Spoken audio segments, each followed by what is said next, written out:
अब आते हैं प्रवासियों के ऊपर। प्रवासियों का मुद्दा उठाया आपने। जितने क्रिमिनल माइंडेड प्रवासी हैं बिहार के और यूपी के, सारे के सारे पंजाब और हरियाणा में भर रखे हैं। चिंता मत करना, हरियाणा में भी तुम्हारा इलाज होगा। और नजरों में हो, कहीं सोच रहे हो ये हरियाणा में डरते नहीं वो कर रहे, जैसे इन्होंने पंजाब में कर दिया ना, इन्होंने सोचा भाई ये तो ऐसे ही छोड़ देंगे, सिख कौन इतना ध्यान देगा। लेकिन जब ध्यान दिया, जब तुम्हारा नंबर लगाया, अब नियंग सिंह से मिल लो। बड़े अच्छे वाले डॉक्टर होते हैं नियंग सिंह, वो डॉक्टर अच्छा इलाज करते हैं, हर बीमारी का इलाज कर देते हो, परमानेंट इलाज करते हो, जिसको सौदा लगाना बोलते हैं। वो परमानेंट बीमारी का इलाज नियंग सिंह के पास होता है।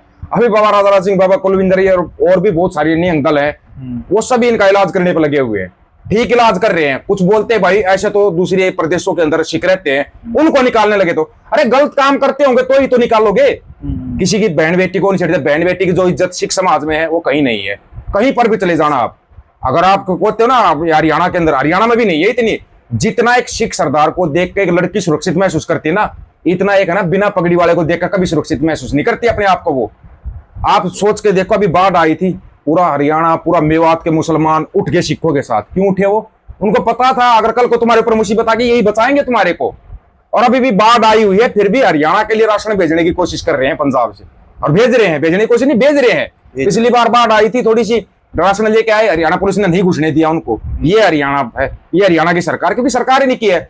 ये ना तो खुद मदद करेंगे ना दूसरे करने देंगे। अभी वहां दलजीत दोसांझ ने या जो बब्बू मान ने या जितने भी सिंगर थे पंजाब के सारे पूरे, अच्छा जो एक्टर था सोनू सूद था, ने किया है, युवराज सिंह था क्रिकेटर, जिन चीज ने मदद की ना उसके घर पे ईडी भेज दी, ईडी के समन भेज दिए। उनसे भी अगर ईडी का समन पहुंच गया, उनको ईडी का समन भेजने का क्या नोटिस है भाई? उसका क्या लॉजिक है भी? वो तो मदद कर रहे हैं, वही तो लोग मिलजुल कर खुद मदद करेंगे नहीं। अगर दूसरा कोई मदद करे तो उसको ईडी के जरिए डराना। तो सरकार तो वहां पर मदद करने आई नहीं, तो फिर यहाँ पर संगत है, लोग हैं। अभी ये एक चीज बोलते हैं, आपको बताता हूं मैं, एक चीज बोलते हैं, मोदी गया 1600 करोड़ की घोषणा करके आ गया। जुलाई महीने का अकेले पंजाब का जीएसटी कलेक्शन 2358 करोड़ रुपए है। अकेले जुलाई महीने का 2358 करोड़ रुपए जीएसटी का भरा पंजाब ने। 85,000 करोड़ रुपया केंद्र सरकार ने रोका हुआ है जो पंजाब को देना है। क्यों नहीं दे रहे? उसका तो ब्याज भी नहीं दिया। 1600 करोड़ 85,000 करोड़ का कितना ब्याज हो जाता है? ब्याज भी नहीं दिया इन्होंने तो ये पंजाब के साथ तो दोगलापन, दोगली रणनीति, मजाक कर रहे हैं ना प्रधानमंत्री मोदी और भाजपा। फिर मजाक। हम पंजाब को चाहते हैं, पंजाब का विकास करना चाहते हैं, डबल इंजन की सरकार यहाँ पे चलाना चाहते हैं, नहीं और पैसा तो ये सिंगल इंजन वाला भी नहीं दे रहे। मैं कह रहा हूँ एक गांव का भी पैसा नहीं दिया इन्होंने। जो नुकसान पंजाब का बहुत ज्यादा नुकसान है, लाखों करोड़ों का नुकसान हुआ पंजाब के अंदर। लेकिन जो आपसी भाईचारे से मदद पहुंच रही है उनको भी ये डरा रहे हैं। कमाल की बात है भाई साहब। एक कनाडा की खबर बीच में सामने आई थी, कनाडा के अंदर खालिस्तानियों के द्वारा किसी इंडियन एम्बेसी को घेरा जाएगा। हाँ, घेरा जाएगा। क्यों घेरा जाएगा? और उसके ऊपर जो कनाडा की सरकार अब वो क्या जवाब दे रही है उसके ऊपर आगे से?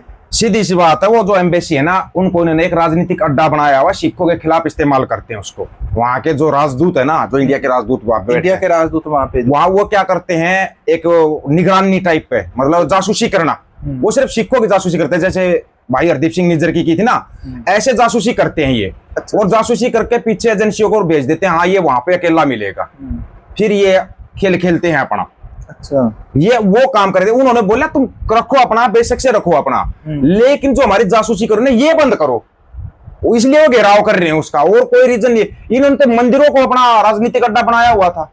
हाँ सही बात है। वहां पर पिछले दिनों मंदिर के अंदर जाकर अंध भक्तों ने, ये जो आरएसएस वाले एजेंट थे मंदिर के अंदर पकड़े गए थे, वहां पर खुद नारेबाजी लिख रहे थे। हाँ? अच्छा भाई साहब, एक और चीज है, हमारी इंडिया की करेंसी वो नीचे जा रही है या ऊपर जा रही है? डॉलर नहीं, हमारी करेंसी नीचे नहीं जा रहा है, डॉलर ऊपर जा रहा है। वो डॉलर ऊपर क्यों जा रहा है? ऐसा है, मतलब कि बोलते थे कि बहुत बढ़िया एक इंसान होता था पहले जी, वो मुख्यमंत्री था गुजरात का। जी जी, बड़ा तगड़ा बंदा था वो। फेंकने में उससे ज्यादा कोई नहीं, पूरे वर्ल्ड में कोई नहीं, पूरे ब्रह्मांड में कोई नहीं, उससे लंबी कोई नहीं फेंक सकता। उसने एक बार 2014 में एक बयान दिया था, किसी को याद हो तो, बोला रुपया उसी देश का गिरता जिस देश की सरकार और प्रधानमंत्री गिरा हुआ होता है, उस देश का रुपया गिरता है। अब पता नहीं कि हमारे देश का रुपया गिर रहा है या इंडिया का रुपया गिर रहा है। और साहब, एक तरफ है रशिया जी, एक तरफ है चाइना बैठा। एक तरफ है सऊदी अरब और पाकिस्तान मिल गए। जी। अब ये कहते थे हमने ऑपरेशन सिंदूर किया, हाँ। ट्रंप ने सैकड़ों बार बोला मैंने युद्ध रुकवाया। हाँ। अब इसके बाद ये कहते हैं हम ऑपरेशन सिंदूर 2.0 करेंगे हाँ। इसी महीने के अंदर या हाँ। अगले महीने की शुरुआत में, इस हाँ। महीने के लास्ट में। हाँ। और उधर पाकिस्तान और सऊदी अरब एक साथ हो गए। हाँ। अगर पाकिस्तान पे एक भी इन्होंने बम फोड़ा, पटाखा फेंका, उससे पहले चाइना बैठा बीच में। नहीं, तो फिर सऊदी अरब उसको अपने ऊपर हमला मानेगा। तो फिर सऊदी अरब के अंदर हमारे तकरीबन 25 लाख इंडियन मजदूर हैं। 52 लाख 52 लाख हो सकता है मेरी 52 लाख गलती। 52 लाख है।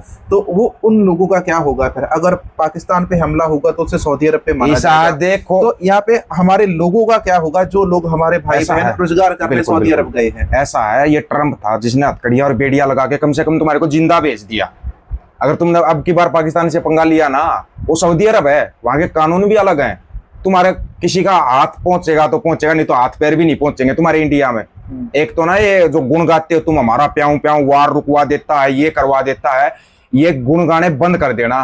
ट्रंप साहब तो अभी दिवाली का गिफ्ट दे रहा है, वो तो बम्पर इनाम दे देंगे। वो सीधा आत्मा को परमात्मा से मिलवाते हैं मेरे भाई। वहां पंगा मत लेना इस टाइप का, कहीं वहां पे कर दो मोती मोती मोती मोती बना देगा वो तुम्हारा। और ट्रंप ने बोल दिया जो दिवाली मनाएगा 88 लाख रुपए जुर्माना। अच्छा। मनाओ दिवाली, मना लेना। अगर इंडिया में किसी का दिवाली मनाते हुए का वीडियो वायरल हो गया, हाँ, तो 88 लाख, उसको कभी लाइफ टाइम अमेरिका का वीजा ही नहीं मिलेगा। अच्छा, ये भी तोहफा दिया है, दिवाली गिफ्ट है, ले लो ले लो, कोई बात नहीं, चिल्लाओ मोती मोती। उधर से फिर ब्रिटेन से भी तो निकाला जा रहा है इंडियंस को, वो क्यों निकाल हाँ। रहे, वो क्या कारण है? रीजन ये है, जो लोग ये गंदगी यहाँ मचाते हैं, मूर्तियों को पानी में बहा देना, जो गणेश विसर्जन फलान विसर्जन, इंडिया की नदियों को देखो और आप विदेशों की नदियों को देखो। इन्होंने क्या किया, ब्रिटेन के अंदर जो नदियां वहां पे वो साफ सुथरी नदियां हैं जी, ठीक है, वहां पे जाकर उसके अंदर जाकर गंगा आरती करने लगे।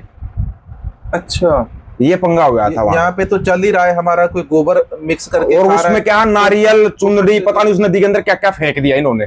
ये चीजें वहां पे करनी शुरू कर दी, ब्रिटेन में कर दी।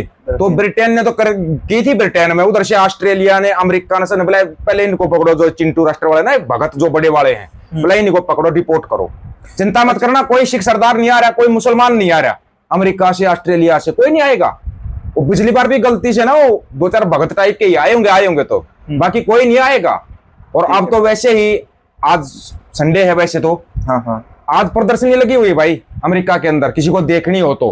भाई खालिस्तान कैसा देश होगा, समझ रहे हो? प्रदर्शनी अमेरिका में बड़े वाले स्टेडियम में फिलहाल प्रदर्शनी चल रही है, और उनकी कला संस्कृति, कैसी आपकी संस्कृति होगी, कैसे आपका राज भाग होगा, पूरा प्रदर्शन चले आओ, जाकर चेक कराओ। फिर आगे कहोगे कि फौजी इस बात की झूठ बोल रहा है, फिर वीडियो मंगा दूंगा, मैं तो वीडियो मंगा दूंगा, मैं आपको भी भेजूंगा वो वीडियो, दिखाना इनको ताकि नंदन को देखे कि खालसा राज कैसा होगा। प्रदर्शनी आज लगी हुई है, शाम तक उसके वीडियो आ जाएंगे, वो भी दिखाएंगे तुम्हारे को। ठीक है भाई साहब, देखो और कोई संदेश आप बहन भाइयों को सबको देना चाहते नंबर 1 बात, चाहे आप ऑफिशियल दीपक फौजी यूट्यूब चैनल से जुड़े हो या टिंडर टीवी भाई वाले चैनल से जुड़े हो, एक तो आप लोगों से ही हमारा सब कुछ चलता है, कमेंट करके अपनी राय जरूर दिया करो। और थैंक्स बटन का जो प्रयोग करते हो करो भाई, थैंक्स बटन का प्रयोग, इससे क्या है चैनल की जो रीच या कुछ डाउन हो जाता है ना, वो थोड़ी ऊपर आ जाती है। और थैंक्स बटन से जो आपका पैसा आता है वो बाढ़ पीड़ितों में दिया जाता है, ये भी आपको बता देते हैं। टेंडर भाई ने भी अभी दिए थे 51,000 रुपए, 51,000 का चेक दिया था, वो पहुंचा दिया था बाढ़ पीड़ितों में। अपने पास जो आया था वो भी बाढ़ पीड़ितों में पहुंचा दिया था, आगे भी जो आएगा वो बाढ़ पीड़ितों में ही जाएगा, क्योंकि ये लंबा चलेगा। ये मत समझना कि ये महीना 2 महीने में खत्म हो जाएगी, नहीं।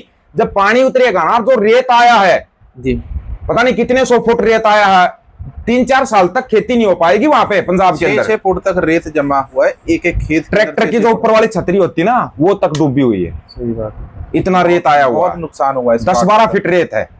तो बाढ़ तो प्लान करके लेके आई थी सरकार, बिल्कुल। तो सरकार अब इसको बाढ़ को जो नुकसान है उसका जो मुआवजा है वो क्यों नहीं दे रही फिर अभी लोग? नहीं देगा ये तंदूरी लाल, देगा तो पता क्या बोला, पहले मेरी सरकार बना दो फिर दे दूंगा।